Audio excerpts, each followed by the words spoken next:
में ओकिनावा नाम की एक जगह है जहाँ के लोग काफी टाइम से 100 साल से ज्यादा जीते आए हैं।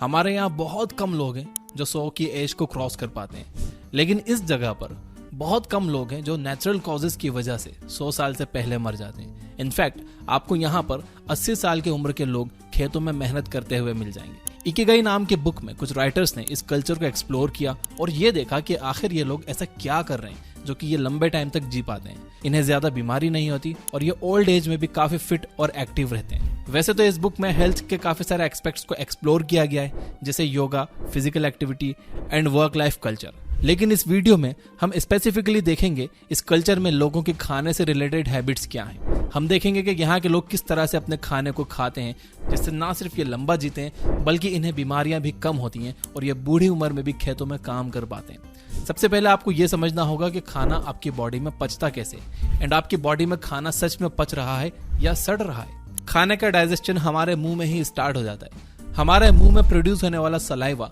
खाने में प्रेजेंट स्टार्च को ब्रेक करता है। तो अगर आप स्टार्च बेस्ड डाइट जैसे फ्रूट्स या आलू खा रहे हो तो उसका एक मेजर पोर्शन आपके मुंह में ही डाइजेस्ट हो जाता है। जब आप अच्छे से खाने को चबाकर निगलते हो तो खाना आपके इसोफेगस से होकर आपके पेट में जाता है। एक बार खाना आपके पेट में पहुंच गया तो आपका पेट 3 एंजाइम्स रिलीज करता है, हाइड्रोक्लोरिक एसिड, म्यूकस और पेप्सिन। पेप्सिन आपके खाने में प्रेजेंट प्रोटीन को डाइजेस्ट करने में हेल्प करता है, लेकिन पेप्सिन को काम करने के लिए एक एसिडिक मीडियम की जरूरत होती है और यह acidic medium hydrochloric acid provide करता है।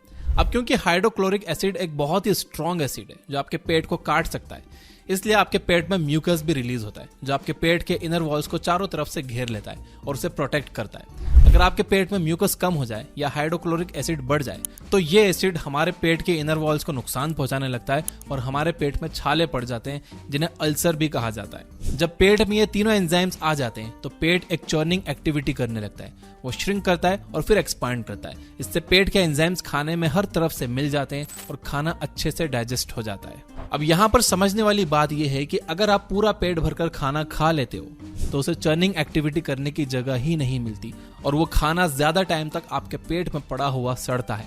इसलिए कहते हैं कि कभी भी पूरा पेट भरकर नहीं खाना चाहिए। पेट हमेशा थोड़ा खाली रखना चाहिए ताकि वो खाना मूव कर सके। पेट में 4-5 घंटे तक रहने के बाद आपका खाना वहां से निकलता है और फिर स्मॉल इंटेस्टाइन में जाता है। यहाँ उसकी मुलाकात बाइल जूस से होती है जो कि आपके लीवर में प्रोड्यूस होता है। बाइल जूस आपके खाने में प्रेजेंट फैट को डाइजेस्ट करता है। इसके अलावा यहाँ पर आपके खाने में कुछ पैनक्रियाटिक और इंटेस्टाइनल जूसेस भी मिक्स होते हैं जो प्रोटीन को और डाइजेस्ट करने का काम करते हैं। इंटेस्टाइन्स में पेरिस्टोलिसिस मूवमेंट होता है जिसके हेल्प से खाना आगे की तरफ मूव करता है। इसीलिए फिजिकल एक्टिविटी बहुत जरूरी है। जब आप फिजिकल एक्टिविटीज करते हो तो इंटेस्टाइन्स के लिए पेरिस्टोलिसिस मूवमेंट और आसान हो जाता है। रास्ते में आपके स्मॉल इंटेस्टाइन्स की वॉल आपके खाने से न्यूट्रिएंट्स को अब्सॉर्ब करके उसे आपके ब्लड सेल्स तक पहुंचा देती है। जो खाना सही से डाइजेस्ट नहीं हो पाता वो बाकी के वेस्ट मटेरियल के साथ आपके लार्ज इंटेस्टाइन में चला जाता है और वहां से बाहर निकल जाता है। अब जब आप डाइजेशन के प्रोसेस को अच्छे से समझ गए हो तो आइए देखते हैं कि आप किस तरह से अपने ईटिंग हैबिट्स को इंप्रूव कर सकते हो। और ये वीडियो का सबसे इंपॉर्टेंट पार्ट है, ध्यान से सुनना। Number 1, chew your food well. जैसा कि हमने देखा कि आपके खाने का डाइजेशन मुंह से ही स्टार्ट हो जाता है। अगर आप खाने को अच्छे से चबाओगे नहीं तो आपके खाने में प्रेजेंट स्टार्च का डाइजेशन अच्छे से नहीं हो पाएगा। इसके अलावा हमने देखा कि आपका पेट एक चर्निंग एक्टिविटी करता है जिससे पेट के सारे एंजाइम्स फूड में अच्छे से मिक्स हो जाते हैं। इमेजिन करो कि आपने अपने खाने को अच्छे से नहीं चबाया और आपके पेट में कुछ सॉलिड फूड पार्टिकल्स चले गए। ऐसे में वो एंजाइम्स आपके खाने में अच्छे से मिक्स नहीं हो पाएंगे और वो सॉलिड फूड अच्छे से डाइजेस्ट नहीं होगा। इसके साथ ही वो आपके स्मॉल इंटेस्टाइन में भी अच्छे से अब्सॉर्ब नहीं होगा, यानी आपको उस खाने में मौजूद जो न्यूट्रिएंट्स मिलना चाहिए थे वो मिलेंगे ही नहीं। तो आपका उसे खाने या ना खाने का कोई फायदा ही नहीं हुआ। इसलिए अपने खाने को हमेशा अच्छे से चबाकर खाइए। ओकिनावा आइलैंड के लोग 1 घंटे तक बैठकर खाना खाते हैं। आयुर्वेद के अकॉर्डिंग आपको अपने खाने को कम से कम 32 बार अच्छे से चबाना चाहिए ताकि सारे सॉलिड पार्टिकल्स ब्रेक हो जाएं और उसमें सलाइवा अच्छे से मिक्स हो जाए। यानी एक तरह से आपको अपना खाना खाना नहीं चाहिए बल्कि पीना चाहिए। आपको अपना खाना इतना चबाना चाहिए कि वो आपके मुंह में ही एक लिक्विड बन जाए। Number 2, don't over eat.